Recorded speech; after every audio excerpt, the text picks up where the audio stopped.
Why is this a problem?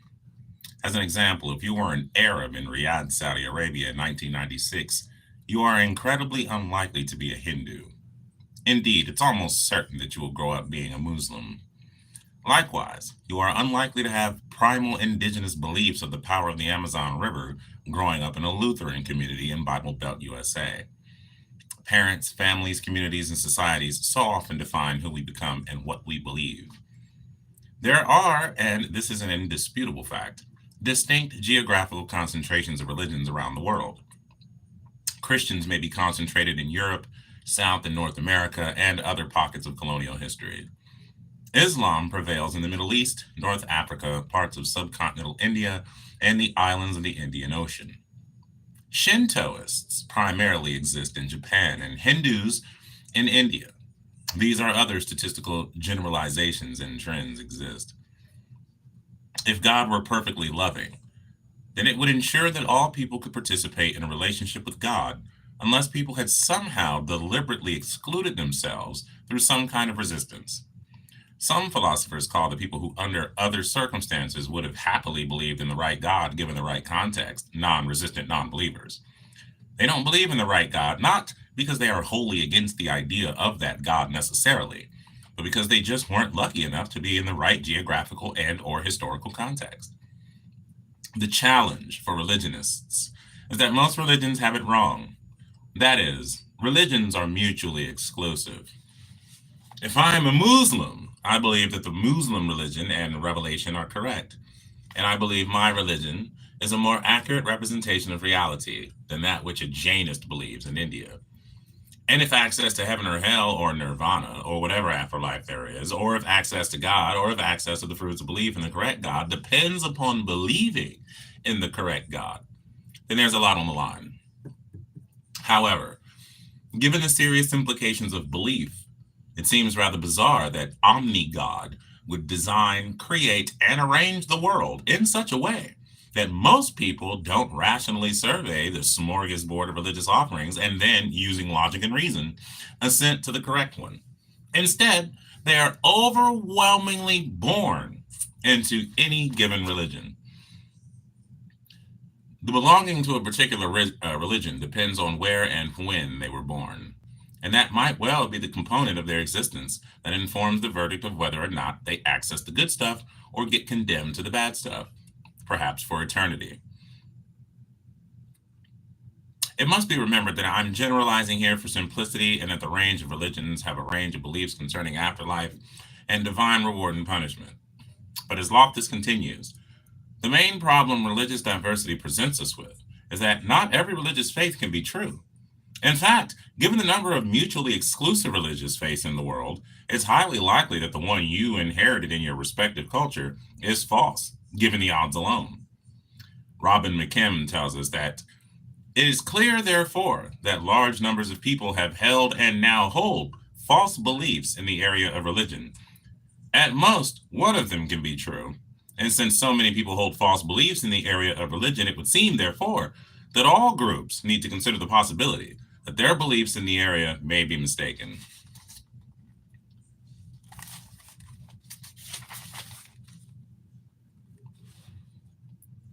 It gets even worse when you consider the vagaries of history. Imagine being born into Egyptian or Aboriginal Australian culture in 5000 BCE, before the events of the Hebrew Bible or the Christian Bible. Now imagine that Christianity is the one true religion. How is it fair when one has no control over when and where one is born, that one is born into one of those contexts? The person would have absolutely no chance of being able to access the correct divine revelation upon which rests the reward of heaven or the punishment of hell. This presents arguably three options for the theist. One, even though people end up believing the wrong religion, largely outside of their own control, they can still access the good stuff. Number two, God rearranges the world such that the soul of a person who is not able to access the correct God is already known by God to be a soul that would freely reject it. So, God front loads that soul into someone who would have no access to the correct God anyway, throwing out the trash before the movie begins, so to speak. Or three, God really did give secret individual revelations to those people born in the wrong times and places, so it's all okay. These options are evidently a trifle problematic. For option one, the corollary of this defense is that we don't really need to believe in the right religion in order to get to heaven. In the context of Christianity, this might mean that I don't need to have faith in Jesus in order to get to heaven. I can be an Aboriginal Australian or a Muslim or an atheist and still get into Christian heaven, presumably because I am a good human being. In other words, it's about the deeds, the works, and not faith in Jesus and the other aspects of the Christian God. I think an awful lot of Christians would have a problem with this. Most religions seem to operate on a platform of believe our religious doctrine, the correct one, or you're in trouble, rather than it doesn't really matter what you believe as long as you're a good person. Of course, for people like myself, the latter option is far more appealing. It's about having a world full of good people. The second option above, as espoused, for example, by Christian apologists like William Lane Craig, is, I think, fairly egregious. We will actually return to it fairly soon, considering heaven and hell, but in the meantime, it looks something like this, as set out by theist Tim Stratton. God knew that those who never hear the gospel would freely choose to reject it, even if they did hear it. Remember that God has perfect omniscience. Therefore, he knows with certainty who would freely accept his offer of love and who would freely choose to reject him, even if they could do otherwise. Since God knows who would freely choose to reject him, why does God even need to let them hear the gospel, since he knows they'll reject it anyway? I can imagine this unevangelized person face to face with Jesus on Judgment Day. This person might initially object and say, "But this isn't fair. How could I have rejected you when I don't even know about you?" And God would reply, "Well, I knew that even if you were face to face with me on earth, that you would have rejected me anyway." The defendant would then reply, "Well, that's right. I would have rejected you then, and I reject you now." God can make sure that those who would repent if they hear the gospel message will hear the gospel message. As an advocate of God's middle knowledge, I believe that God knows with perfect certainty who would repent after hearing about Jesus. Therefore, if hearing the gospel is necessary to be saved, God can make sure that those he knows would accept him will be born in a time and place in which they will hear the gospel. If God will, with ultimate control and knowledge, knew that an entity it created would indubitably reject it, then in creating that enemy, or that entity rather, God is creating a human just so that they can go to hell. I don't think either of these three options gets the theist out of a bind. They are not good enough and look rather like desperate ad hoc rationalizations. I would offer a fourth option to the ones listed above: universalism. This is the idea that everyone is eventually saved one way or another. If I were to be religious, this would definitely be the option I would take. I can make no sense of a God at all, but if there were a God, this God and religion would be universalist. If I were God, everyone would eventually get the good stuff. After all, it would be my fault for knowingly designing and creating them in the wrong context anyway. But with most versions of God as we understand them, and given religious exclusivity, the scenario presented in this argument is as follows. 1. Our beliefs will define whether we get the good stuff or don't. 2. Our beliefs are overwhelmingly defined by when and where we are born. 3. From 1 and 2, whether we get the good stuff or not is overwhelmingly defined by when and where we are to be born. 4. We have no control over when and where we are to be born. 5.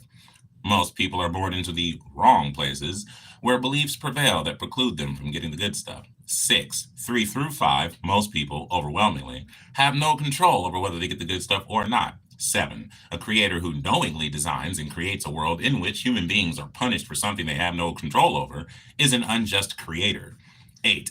God, being ultimately powerful and responsible, has control over everything: when and where to be born, the entire world into which we are to be born, and who's to be rewarded and punished and how, and etc. 9. God designs and creates a world in which it knowingly allows most people to overwhelmingly have no control over the good stuff or not. 10. God knowingly designs and creates a world in which most people are punished and overwhelmingly have no control over their punishment. And 11, from 7 through 10, therefore, God is unjust. One example out of many as to how omni-God cannot be fair or just, and by not being fair or just, is not omnibenevolent. Thus, if God exists, God is not omni-God.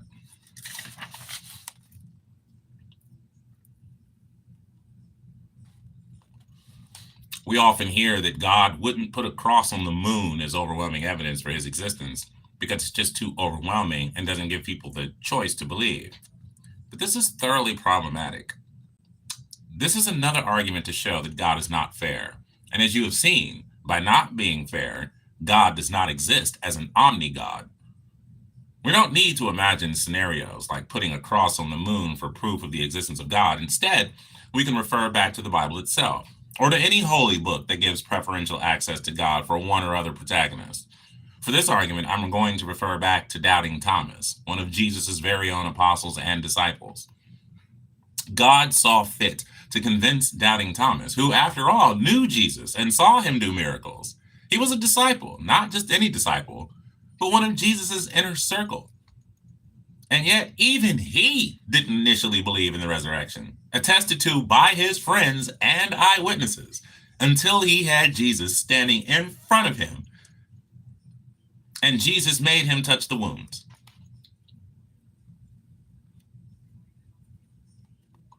Me and doubting Thomas have a lot in common. As John 20 relays, but Thomas, one of the 12, who was called Didymus, was not with them when Jesus came. So the other disciples were saying to him, "We've seen the Lord." But he said to him, "Well, unless I see in his hands the imprint of the nails, and put my finger into the place of the nails, and put my hand into his side, I will not believe." 8 days later, his disciples were again inside, and Thomas was with them. Jesus came, the doors having been shut, and stood in their midst and said, "Peace be to you." Then he said to Thomas, "Place your finger here and see my hands, and take your hand and put it into my side, and do not continue in disbelief, but be a believer." Thomas answered and said to him, "Me Lord and my God." Jesus said to him, "Because you've seen me, have you now believed? Blessed are they who did not see and yet believed." And yet almost the entirety of the rest of humanity is not remotely afforded this level of evidence and expected to believe, arguably on pain of hell. Thomas got to poke Jesus, bodily resurrected in front of him in the hands. He got to feel the skin of the real and resurrected God, and only then did he believe. He's now a saint. This is completely unfair and involves terrible double standards. God is not fair. Therefore, God is not perfect or omnibenevolent. The only way God could deal with this potential unfairness is by having some kind of metric for judgment that allows for everyone's casual circumstance to be taken into account. Person X believed in God, say 69%, but only with a 32% evidential basis. But what if person Y, who believed 90% on evidential basis, 12%? And how about person Z, who believed on 15%, but only had 2% evidential basis, and all combinations thereof? I'm not sure that this form of metric is either evidenced in the Bible or elsewhere. And I don't know if the classical version of God could use this metric because it would know the outcome in advance and would not need to create the test in order to verify its infallibly predictive knowledge. That was very clunkily said, and I apologize. I will leave aside the dubious historical accuracy of this pericope. It tells us, though, that the great St. Thomas only ended up believing in Jesus' resurrection when presented with firsthand sensory experience, or empirical evidence, if you will. And evidently, the apparent eyewitness testimony of his fellow disciples wasn't enough. Yet, for an awful lot of modern potential and actual Christians, there is a completely unfair distribution of evidence. Thomas is afforded far more evidence that he eventually believes and becomes a saint than I can ever reasonably expect. If the end result of judgment and heaven or hell is based on my belief decision without the same experience as Thomas, then this seems even more unfair. And unfortunately, those secluded Amazonians don't even have a Christian option in their decision. I or you don't remotely get to cross or even approach that evidentiary threshold or benchmark. All we get is a bunch of people telling us a particular book is the one true book amongst a whole collection of holy books and revelations from other people and cultures and religions around the world. And that's it. I can be no more truly convinced about Christianity by accounts of personal revelation than I can about Islam or Hinduism. Since Christians, Muslims, and Hindus alike purport to receive mutually incompatible revelations and equally swear by them, an outsider like me cannot take personal revelation claims as reliable reflections of truth. And explicitly philosophical arguments can only really get you to generalize atheism, deism, or theism. The Bible is what gets you to Christianity. Yet the Bible is very poor evidence indeed. We have unknown authors writing in unknown times and unknown places with unknown sources, unverified and unverifiable, writing with evangelizing agendas ex post facto with no historiographical pedigree. It's shockingly poor evidence. And I can supposedly go to hell based on whether I choose to believe that very low level biblical evidence or not. Yet, St. Thomas the Apostle gets to stroll through the pearly gates, one assumes, on the back of not believing, even though he's presented with a level of, say, 85%. And Jesus then reversing this belief in resurrection, Jesus' divinity, and the whole atonement idea, not that Thomas actually would have understood this at the time, I wager, by getting Thomas to poke him and raising the evidential threshold to 95%. The Christian believer could counter that different people react differently to different levels of evidence and concoct some kind of counter apologetic. My general point would be yes, all sorts of people will react differently to the same level of evidence, and all sorts of people get different levels of evidence. It's all a bit of an unfair mess. Time for another analogy. Imagine I have a class of 30 children to whom I give a test. All 30 children have different brains, knowledge bases, abilities and thresholds, etc. I give them a test of 100 questions and declare that the children who fail to get at least 70 correct will get detention. Children who get 70 will get a special treat. I then give them a test. Except, I also give out different cheat sheets to everyone, ranging from 0 points of help to 95 points of help. Each child either gets no extra help or gets some kind of leg up, getting closer to that 70-point success. Some people, like little Thomas, gets a cheat sheet with answers worth 95 points. Lucky him. Poor Alice, who is not very clever due to her genetics and troublesome environment, gets a cheat sheet worth 0 points of help, and she only gets 16 out of 100 and detention. We could actually make this more sinister or accurate. Some children are given trickster cheat sheets, like our Saudi student, Mo, who gets a cheat sheet that actually tells him wrong answers and leaves him with 35 points less than what he would have got on his own. He gets a 50 and receives detention. Perhaps as a teacher, I actually take in the answers, but don't announce to anyone the results until the end of the school day. In the meantime, I plug their results into a matrix that calculates an outcome based on abilities, environment, cheat sheets, and their results. I then use these calculated results to enforce on them a detention or a reward. Now, that would need some unpicking and looks rather like some kind of deterministic algorithm, the results of which, as this particular teacher, I knew in advance anyway. In other words, creating the test is pointless. What the algorithm would actually produce is everyone getting the same marks, since the algorithm would have to be fair. There would be no child who would have their environment, genetics, cheat sheet, or anything else over which they have no control, giving them an advantage or a disadvantage. The only fair option for an omni-god designing and creating all of humanity from nothing is to give everyone the same chance at heaven or hell. And when we control for causal circumstances, this translates to the same score. Finally, let me bring into play one particular apologist, Catholic Dave Armstrong, who took umbrage with my claim about this, but didn't really hit the mark, as you'll see. Here's a snapshot of my blogging world. He said, I think God does provide sufficient evidence of all sorts for every human being, but human beings have various mechanisms by which they rationalize such things away or reject them. If it's not efficient enough to bring about belief, I'm not a Calvinist and believe in human free choices and free will, then one can either criticize God or point out that perhaps the person involved has an irrational demand. The fault can conceivably be on either side. God's not to blame for everything. This is actually contradictory. Sufficient does not entail a range. Sufficient means enough for a particular purpose. If I need to put oil in my car for the engine to run, and then I put in, say, like 1 liter, that's sufficient. Of course, if my car has a hole in a pump somewhere, then it's not sufficient. To get to the next town, I probably need to put in 2 liters to overcome the leak. 2 liters are the sufficient amount. 1 liter is not sufficient. It should be sufficient if we made inaccurate assumptions about my car by comparing it to another car of the same make and model, but without the leak.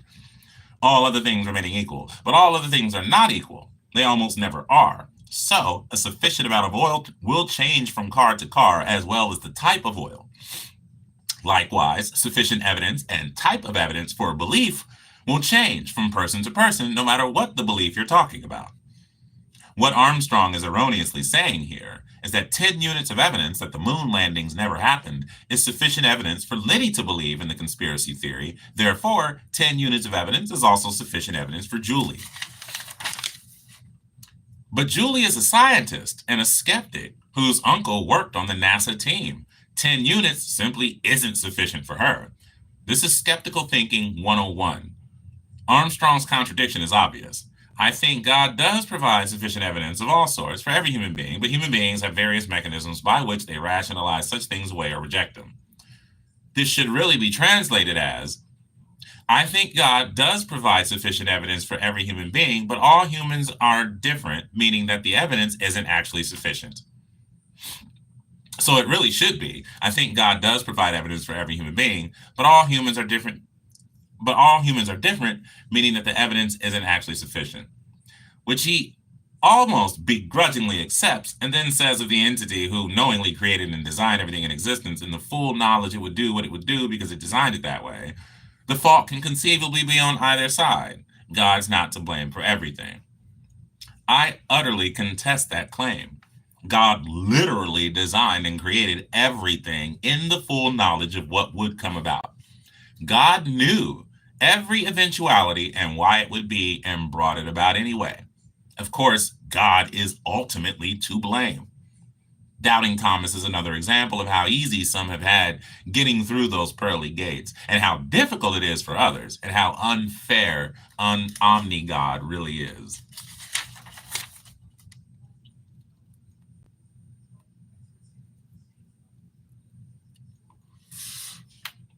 This is the last chapter and I'm going to be done. I mean, not with the book, but just for the night. Chapter 12, some people are still more likely to believe than others, and that's also unfair. Fairness is a theme that is running throughout these arguments. It doesn't matter which way you slice and dice it. It's just a fact that certain subgroups of humanity are more likely to believe in God than others.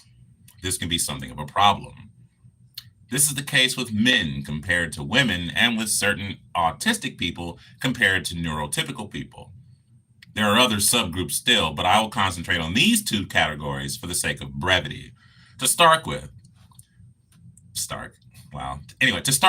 I present a fascinating paper, Mentalizing Deficits Constrain Belief in a Personal God, by these three people. I am not about to attempt their names. The basic conclusion to be made from this work is that people on the autistic spectrum have, due to their cognitive functioning, a much higher disposition not to believe in a personal God.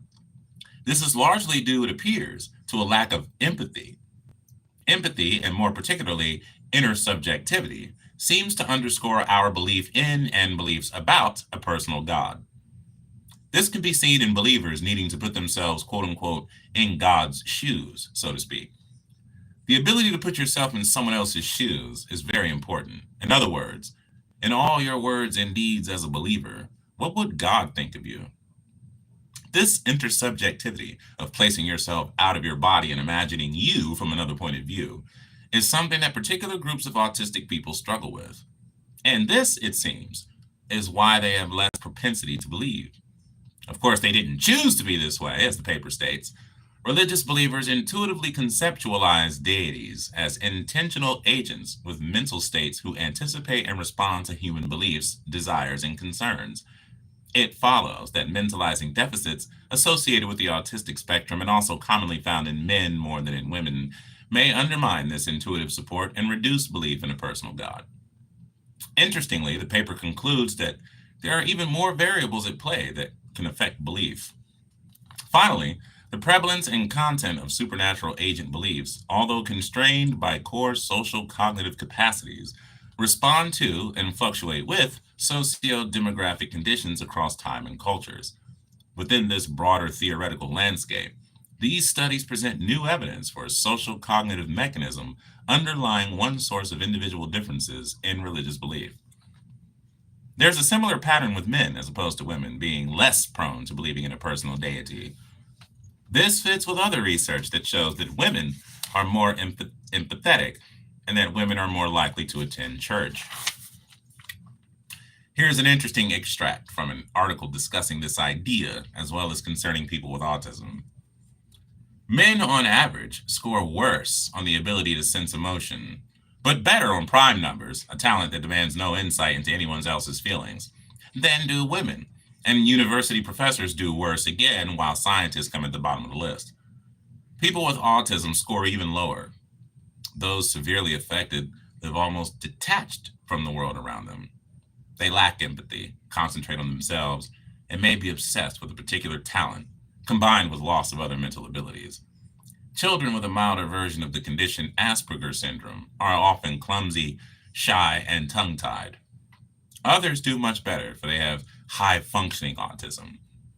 Such individuals are successful, but have little insight into the emotions of others and often show a deep interest in things mechanical and numerical.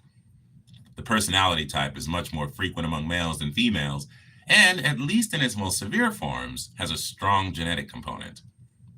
On the emotion sensing tests, those with autism proper do worst than Asperger's patients, followed by the high functioning group, and then in order by scientists, professors, and men. Women came on top. People with autism are mainly interested in the banal reality of what surrounds them and find it hard to consider the abstract world. They are, as a result, highly resistant to the idea of an invisible deity for whom no tangible evidence exists and whose thoughts cannot be penetrated. Teenagers with the condition are far less likely to express a belief in God than their unaffected classmates. The high functioning group are also much more willing to class themselves as atheists than are their fellows. And in decreasing order of skepticism, people with autism, Asperger's patients, scientists, professors, men and women, and in some studies, men are only half as likely to be believers as their partners. Perhaps a logical, systematic, and self-centered personality is disposed to doubt, while a more responsive mind is more willing to summon up the divine. Believers are in emotional contact with their deity. They feel that he responds to their prayers, knows their thoughts, and guides his subjects in their proper paths. They emphasize with their angel. They empathize, there we go, with their angel and accept what they imagine to be his instructions. Those with autism, scientists, and men are happier with their own thoughts. I want to tread somewhat carefully here, as autism is a large umbrella term that encompasses a massive range of people. There will be many exceptions to the claims here, and there are many types of autism that will not fall into the neat categories or conclusions as those shown above. I say this as a father of an autistic child, but the general point holds. Certain types of people are less likely to believe in a personal God than other types of people. As Live Science reports, looking at research into higher religiosity amongst women, a new analysis of survey data finds women pray more often than men and are more likely to believe in God, and are more religious than men in a variety of other ways. The reasons, analysts say, could range from traditional mothering duties to the tendency of men to take risks, in this case, the chance they might not go to heaven. The latest findings, released Friday, are no surprise, only confirming what other studies have found for decades. Still, the new numbers illustrate interesting and stark differences. They come from a fresh review of data that was collected in a 2007 survey and initially released last year by the Pew Research Center. The percentage of women, and then men, who are affiliated with religion, 86% women, 79% men, have absolutely certain belief in a God or universal spirit, 77% women, 65% men, who pray at least once a day, 66% women, 49% men. have absolutely certain belief in a personal God. 58% women, 45% men. The survey involves interviews with more than 35,000 U.S. adults by the Pew Forum on Religion and Public Life. As mentioned, it is not important why this is the case, only that it's the case. Some reasons are presented in these sources, but I don't need to consider them for the purposes of this argument. Remember, the tri-omni God had all the possible worlds it could have created that it conceptually designed as hypotheticals and chose to create this world. In this world, rather like the geographical and historical argument seen previously, certain people have more chance of believing in God than other people, irrespective of the communities in which they grew up. If God's intention for us, if our objective is to enter into a loving union with God, and if heaven and hell are on the line for us if we do not, then it is grossly unfair that the dice are stacked in the favor of some and against others. God, again, has ultimate design responsibility, and this is yet another design fault, and thus this argument could have fallen in the previous section. It can be formulated into a syllogism. 1. God is omnibenevolent and will have fairness as a benevolent attribute. 2. God wants humans to enter into a loving relationship with it.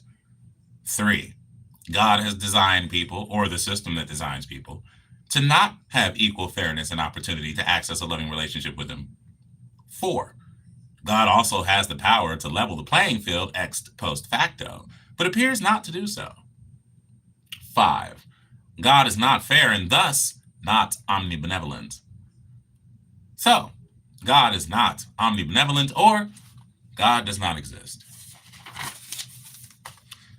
And that is it for part 2. And then we bring on the part 3, the moral life. But I'll probably read that tomorrow, you know what I'm saying? So let me see what y'all saying before I get off of here. You know. Let me spark up the splifferoo. Hold on. You like how they say Roman Catholic? I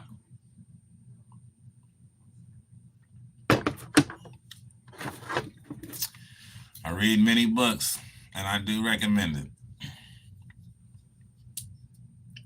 It has exponentially expanded my vocabulary since I started taking reading more seriously. It became a more vociferous reader, you know.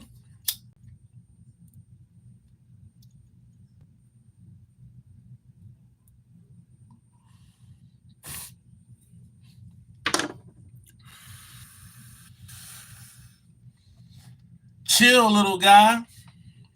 Aladdin loves you. Appreciate your studies. Thank you, Jimmy. I be wanting to read more. It's just where I'm sitting right now in my bedroom.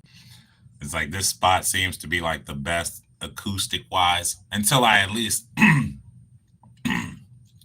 until I get a microphone, because I'm really tired of like the poor quality audio that I keep subjecting you all to. And it's like I don't even like listening to it, you know. So I'm gonna eventually get a microphone. And then I'll probably do more reading, like, because I want to start, like, alongside these books about, like, the history. Well, this isn't so much about the historicity of Jesus or anything. I have books like that. Like, this one's about the historicity of the scriptures and, like, how the canonization of the scriptures. So that one's about that. You know what I'm saying?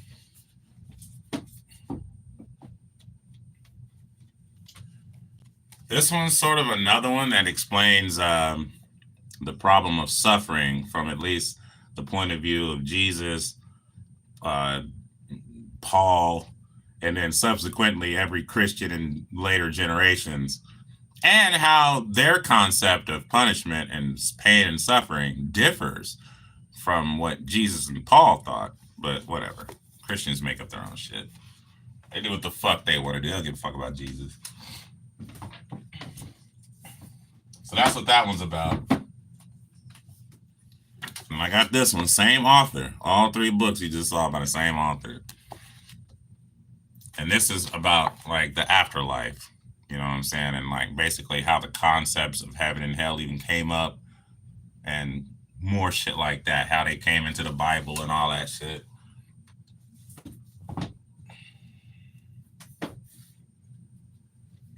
And I got Godless, which is about this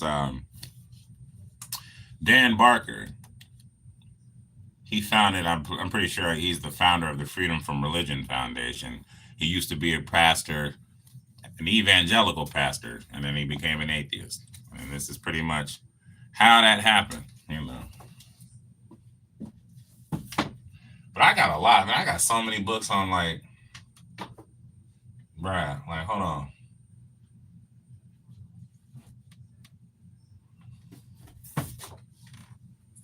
The Malleus Maleficarum.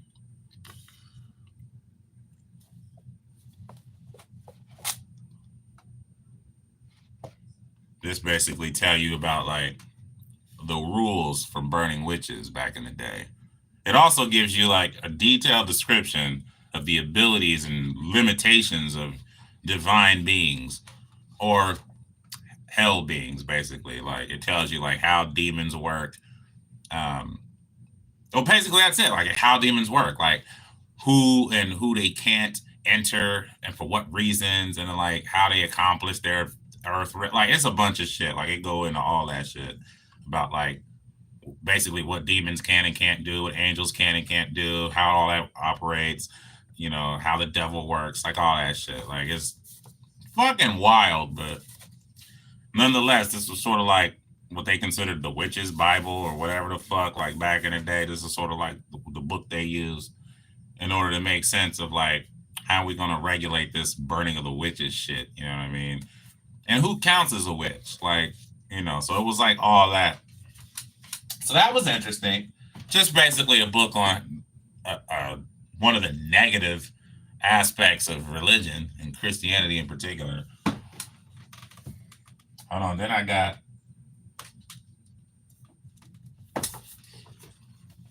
Drunk with Blood. It's not a very big book. And this is about all the different killings in the Bible that God did. Like just all the different ones. Like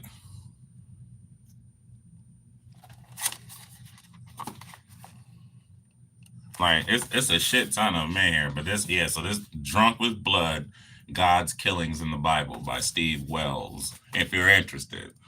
So that's what that one looked like. You know. Then I got Jesus, Mything in Action.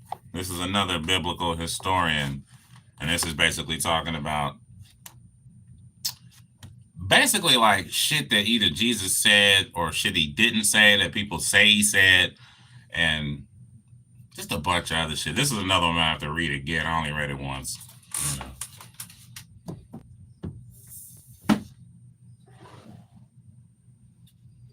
Only got a few more to go. God and the Folly of Faith by Victor Stenger, forwarded by Dan Barker. You know, the incompatibility of science and religion. So that's another one I done read. Here's one of my favorites. 50 Reasons People Give for Believing in a God.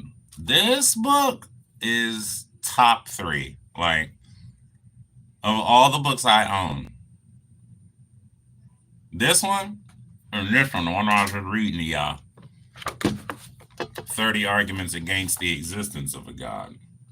These two books are just looking at every time I finish reading the book, I write when I finished it at the back. I done already read this book 3 times. It's that fucking good. Like, this book is the shit. Like, he makes such a compelling argument, at least 30 of them, against all of the main rebuttals that Christians give atheists for why they believe in the gods they believe in or whatever the fuck.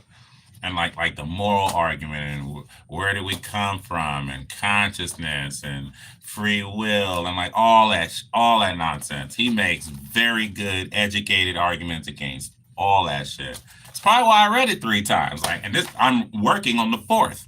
You know, this one I think I only read 50 Reasons People Give It. Believe me. Let me see.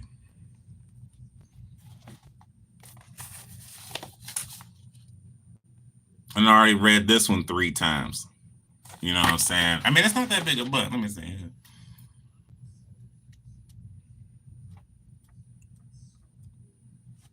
Wait, hold on. I think I passed it. No, I didn't.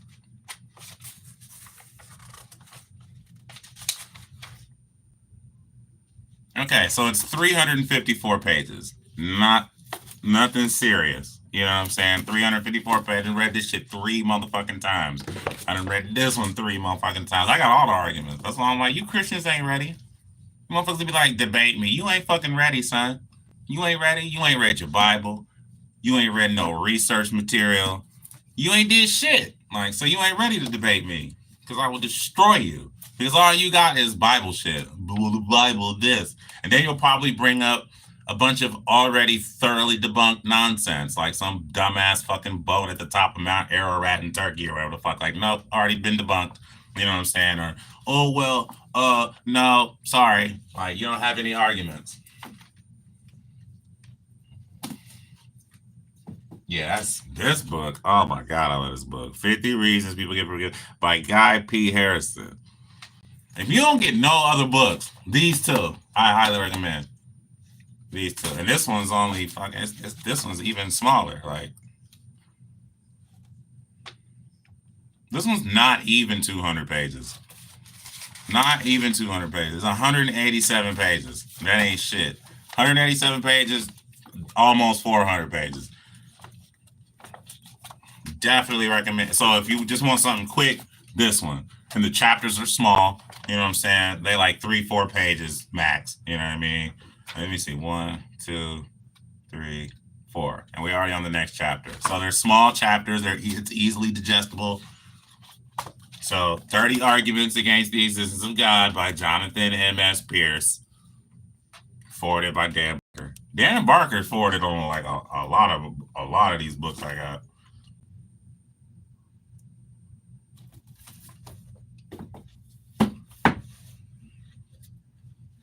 Hold on, last one. Then I got Atheist Universe.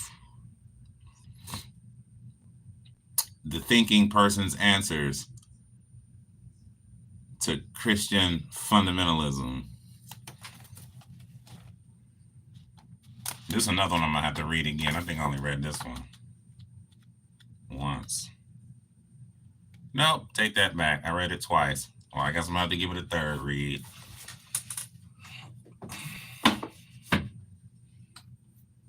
Oh, awesome. And then I got God Is Not Great by Christopher Hitchens, which I only read once, like last year or some shit. Let me see.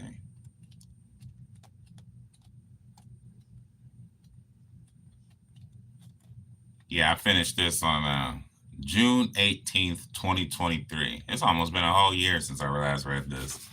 So I'm going to have to read this again, just to like brush up on it.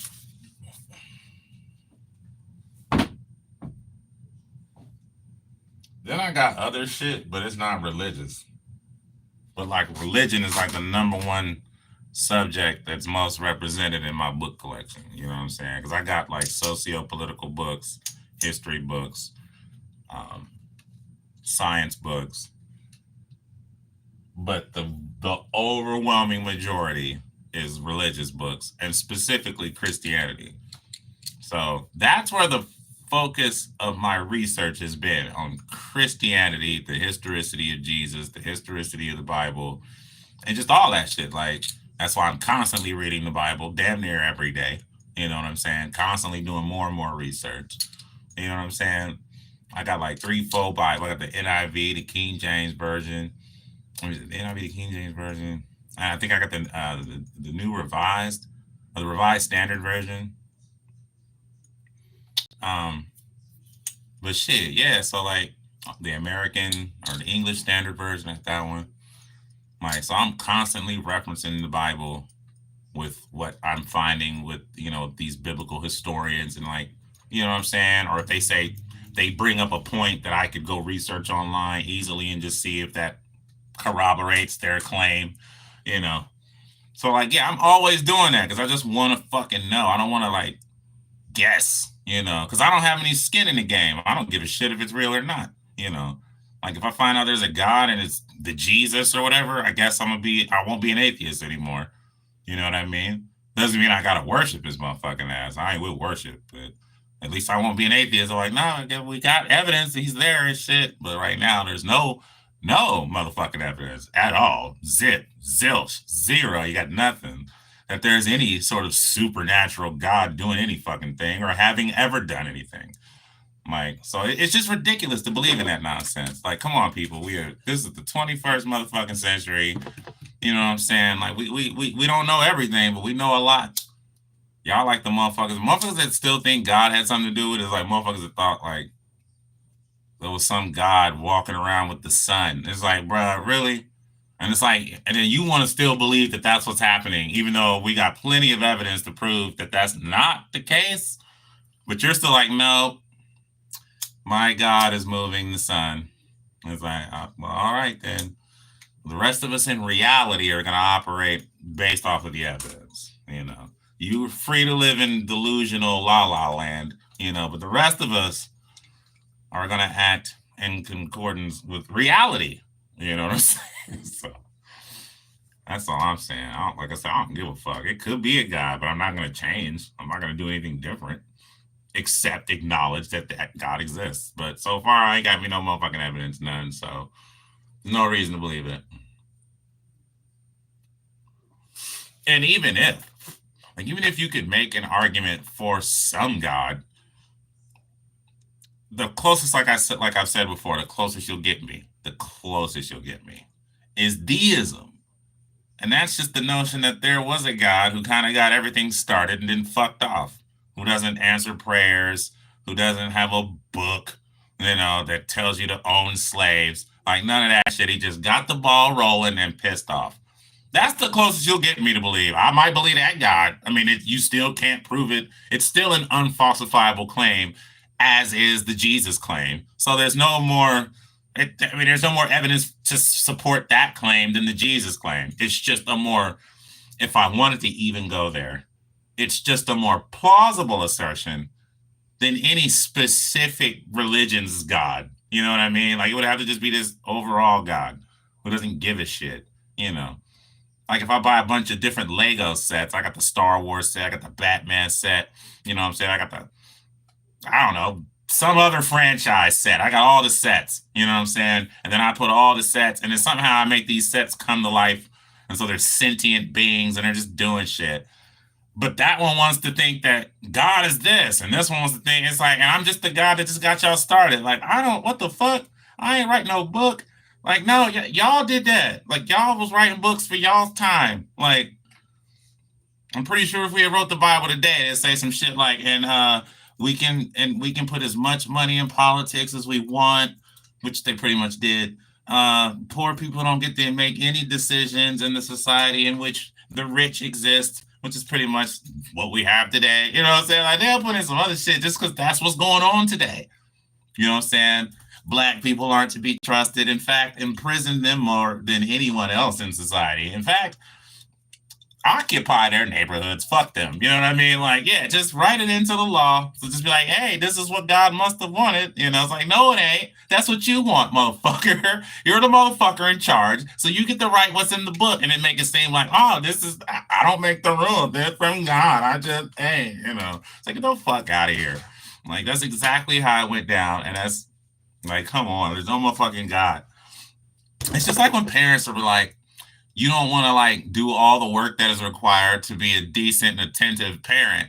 So instead, you're just like, you'll just shirk some of the duties off to this magical fat man that comes every Christmas Eve. Like, you better act right or otherwise Santa won't get you your Nintendo. And it's like, get the fuck out of here. Like, just make that motherfucker be a decent child. You want to scare him with some like unsubstantiated mystical creature in order to get the kid to act right. It's like, get the fuck out of here. So now his acting right, even if he were to, even if you believe you 100%, and then started acting right, it's only so that he can get the reward. He doesn't give a fuck about that God. He doesn't have to love that God. He doesn't have to believe in that God. He just wants to do whatever he says I have to do in order to get that reward, or just to avoid that punishment. You know what I'm saying? Like, or for in the analogy of Santa, I just want to get my Christmas present. I don't give a shit what I got to say or do. But if the alternative is not getting a Christmas present, and not only not getting a Christmas present, but getting like slapped in the nuts, you know what I'm saying? At the same time, it's like, you don't want that, do you? I'm like, no, I don't. Like, so what do I got to do to get the Christmas present? It has nothing to do with the sincerity of the belief. You know, the strength of your convictions is irrelevant, because clearly you're just doing it to either avoid the punishment or to receive the reward. And you don't think your God knows that? He's like, bitch, y'all love me. You just didn't want to go to hell. Fuck, nigga, get out of my face. You know what I'm saying? Like, that's why he gonna be like, I never knew you. That's what he goes. That's why he said in the Bible, like, I don't know y'all. You're talking about, oh, look what all we did in your name. He's like, nigga, the fuck out of here. I don't know you motherfuckers. Y'all niggas just wanted to come to heaven. I'm cool. I wanted you to do it just for the love of doing it. You know what I'm saying?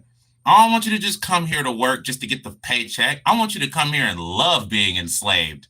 I want you to love it. I want you to smile at the customers. You know what I'm saying? I want you to hold their hands and walk them to the aisle that they're fucking, you know what I mean? What aisle is the baby wipes in? Don't just be, oh, it's in that aisle. No. I want you to smile and be like, oh, no, let me take you over there. You know what I'm saying? It's like, yeah, that's how God wants you to be. Like, nah, it's not enough that you just, you know, no.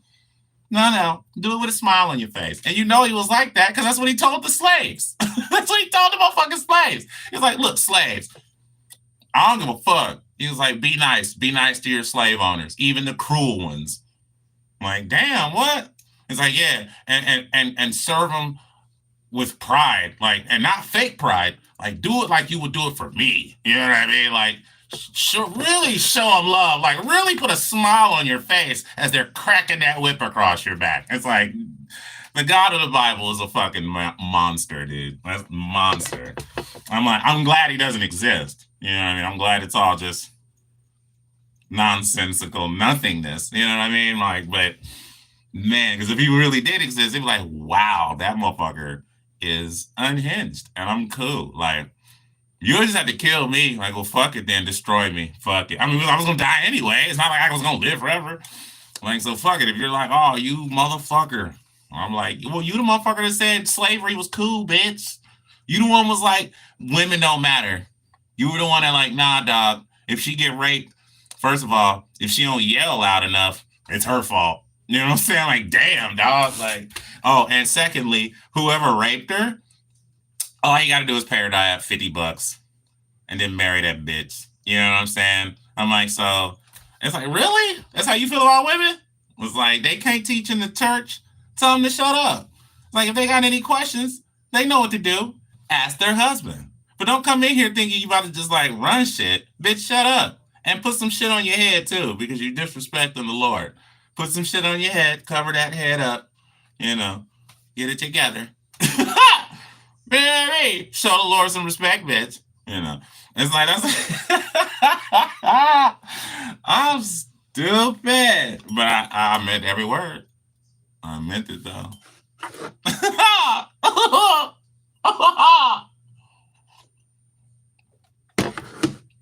God of the Bible's a maniac on the dance floor. Genociding like he's never genocided before. God damn it. What am I gonna do with y'all, man? What are y'all gonna do with me? I'm fucking nuts. But I'm a nut job weirdo with a high level of intellectual curiosity, which is more than I can say for you Christians. I'm gonna holler at y'all, man.